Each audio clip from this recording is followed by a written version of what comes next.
amusons-nous un peu. En mars 2021, la France décide de revenir à l'heure de Greenwich, qui était la sienne avant l'invasion allemande de 1940, soit une heure de moins. Mais elle garde l'heure d'hiver. En clair, à 10 heures du matin, il sera 9 heures comme à Londres, mais heure d'hiver oblige, 8 heures en fait. L'Espagne, en mémoire du général Franco, décide, elle, de rester à l'heure allemande et de garder l'heure d'été. Donc à 10 heures du matin, il sera 11 heures. En Belgique, on reste aussi à l'heure de Berlin, mais à l'heure d'hiver. Donc à 10 heures du matin, il sera 9 heures.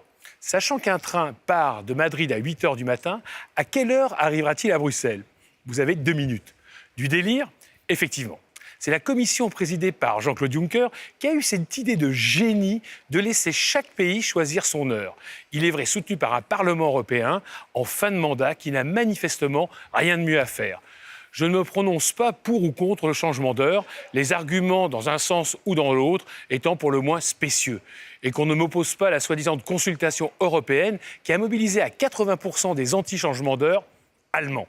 En France, comme toujours dans ce genre de consultation ouverte, les antis se sont massivement mobilisés. La preuve, je suis pour le changement d'heure et je n'ai même pas eu le courage d'allumer mon ordinateur. Non, ici, le délire, c'est cette décision de laisser chaque État libre de choisir son heure.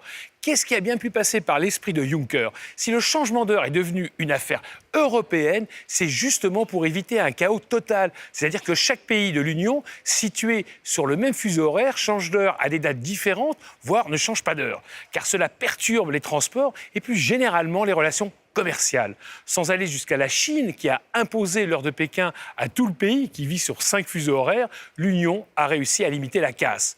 Il faut espérer que les États qui vont maintenant se prononcer se montreront plus raisonnables qu'une commission et un Parlement qui ont oublié ce qu'était l'intérêt général européen.